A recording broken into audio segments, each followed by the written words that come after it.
Class action atau gugatan perwakilan kelompok terhadap penanggulangan banjir Jakarta sudah dilayangkan ke Pengadilan Negeri Jakarta Pusat oleh Tim Advokasi Banjir Jakarta 2020 pada Senin lalu. Gugatan tersebut mewakili 243 orang korban banjir Jakarta. Dan pada Selasa kemarin, pemirsa, aksi Jakarta bergerak berunjuk rasa di Balai Kota Jakarta menuntut Anies Baswedan mundur dari Gubernur DKI Jakarta dan juga mengajak warga melakukan class action. Bagaimana proses hukum class action banjir Jakarta dan akankah korban banjir Jakarta memenangkan gugatan tersebut? Kita menghadirkan perbincangan dengan pakar hukum pidana Asep Iwan Irawan. Kang Asep sudah bergabung bersama kami. Kang Asep. Ya, selamat siang Mas Arvin. Iya, siang Kang Asep. Saya akan breakdown dulu ke inti dari gugatan ini sebenarnya, Kang. Apa yang sebenarnya bisa dijadikan materi gugatan terkait banjir Jakarta dan siapa yang bisa digugat? Apakah gubernur bisa? Ya, sekali lagi, gugatan class action itu adalah gugatan perwakilan karena orang merasa tanda petik, merasa dirugikan karena ada kejadian banjir. Nah, yang digugat yang merasa merugikan. Nah, di sini kalau gugatannya kan Pemda DKI yang digugat. Artinya apa? Tergugatnya Pemda DKI ya dan yang lain-lain, penggugatnya yang 243. Nah, 243 ini karena merasa haknya dirugikan, dia menggugat class action. Ya, class action itu gugatan perwakilan baik untuk dirinya sendiri atau yang lain. Karena peristiwanya sama, dasar hukumnya sama, tuntutannya sama.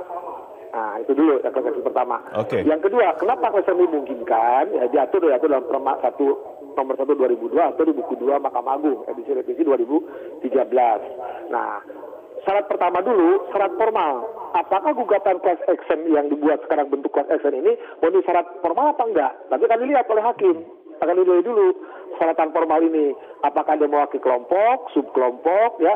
Apakah ada hubungan hukum? Apakah ada kejujuran di situ? Atau juga uraian kejadiannya, hubungan hukumnya dengan yang digugat.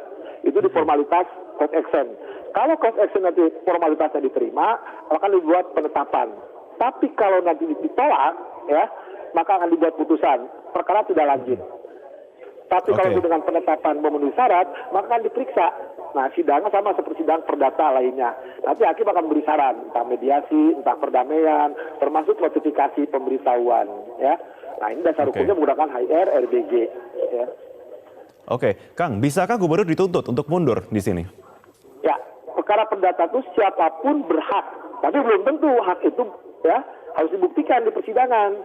Siapapun yang merasa merugikan orang tersebut, makanya di perkara perdata disebut ada penggugat sama tergugat, turut tergugat. Siapa penggugat? Orang yang merasa haknya dilanggar. Jadi yang 243 atau HIPI atau siapapun, nah dia merasa haknya dilanggar, harus dibuktikan. Ya, pelanggaran tadi dengan alat bukti. Di perdata itu 5 alat bukti. Ya, surat, saksi, persangkaan, pengakuan, sumpah. Itu dibuktikan dengan itu. Jadi ketika dia dasarnya, saya dirugikan karena banjir. Ya, buktikan bahwa tergugat, dalam hal ini gubernur, atau Pemda DKI, melakukan perbuatan melawan hukum, pelanggaran hak gedat. Ya, nah buktinya apa? Misalkan, ya, rumah saya, kursinya hancur. Ya, rumah saya misalkan kolamnya hancur. Rumah saya mobilnya hancur. Nanti dibuktikan dengan alat bukti. Apa alat buktinya? Ya surat-surat. BPKB-nya membuktikan misalkan bahwa hilang, terhanyut. Padahal dia bukti terdaftar di Polda. Atau juga misalkan profesi-profesi tertentu kehilangan keuntungan. Nah itu dibuktikan dengan 5 alat bukti. Ya, kalau itu sudah sekali lagi kalau sudah memenuhi persyaratan formal class action. Ya.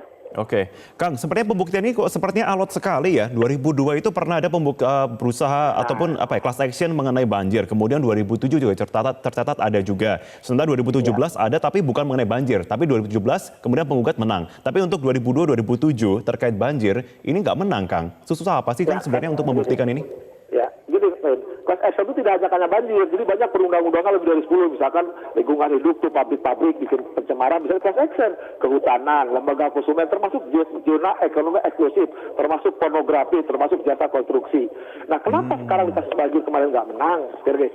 Tanda petik ya, mungkin kesalahan formal tadi tidak memenuhi persyaratan gugatan class action, kurang pihak misalkan ya, atau gugatannya tidak jelas hubungannya, misalkan orang merasa dirugikan, tapi di persidangan nggak ada buktinya, kehilangan kursi nggak ada, kehilangan mobil nggak ada, rumah rusak nggak ada, karena orang mungkin ingin tampil bisa. Perlu dicatat, class action itu sejak tahun 90 ada kok, banyak yang dikabulkan, terutama pabrik-pabrik tuh ya, yang menyangkut undang-undang lingkungan hidup. Nah, sekarang di kasus banjir kemarin kenapa nggak dikabulkan, yang saya tahu itu diantaranya bukan nggak dikabulkan, karena tidak memenuhi persyaratan formal. Ya. Nah, itu biasanya tidak memenuhi persyaratan formal, atau kalau masuk substansi, alat buktinya kurang kuat. Ya. Oke, tapi kembali lagi Kang mengenai class action ini ya. Adakah langkah lain yang bisa ditempuh oleh warga ketika memang ingin melakukan langkah hukum untuk bisa kembali menyadarkan bahwa ayo ini ada langkah yang harus segera dilakukan mengenai banjir ini dan jangan sampai ada yang lalai, begitu Kang? Ya. Dalam perkara perdata ganti rugi tidak hanya class action, gugatan biasa boleh. Misalkan saya di selatan kena misalkan, saya bisa gugat kok Pemda DKI. Ya di gugatan ada gugatan biasa, gugatan contohnya cerai, waris, itu bisa perorangan hubungannya. Atau gugatan class action, atau gugatan NGO boleh. Ya, gugatan legal standing, citizen lawsuit, itu jenis-jenis gugatan yang sudah ada aturannya maupun di RUU. Kemudian saya bikin RUU acara perdata ya, sudah 30 tahun, udah selesai itu di Seknek, belum nyampe ke DPR. Nah, artinya apa? Ketika warga mengajukan class action di NU, bisa aja mengajukan gugatan sendiri, boleh kok. Ya, tapi sekali lagi di perdata itu, siapa yang mendalilkan, dia harus membuktikan.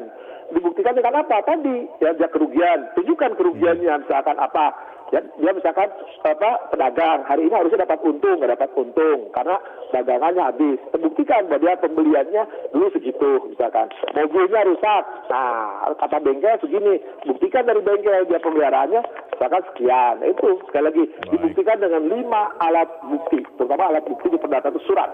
Ya, nah, surat itu tadi bukti pembayaran, bukti ganti rugi, tunjukkan. Jadi pertama buktikan dulu bahwa pemerintah melakukan perbuatan melawan hukum, tidak melaksanakan kewajibannya. Nah, ketika tidak melaksanakan kewajibannya, buktikan bahwa Anda misalkan penggugat ini dengan tidak melaksanakan kewajiban Pemda itu, dia tunjukkan tadi misalkan kursi hilang, mobil rusak, rumah rusak. Nah, itulah yang akan dihadirkan di ruang persidangan. Sekali lagi ini kebenaran formal perkara perdata, bukan material ya.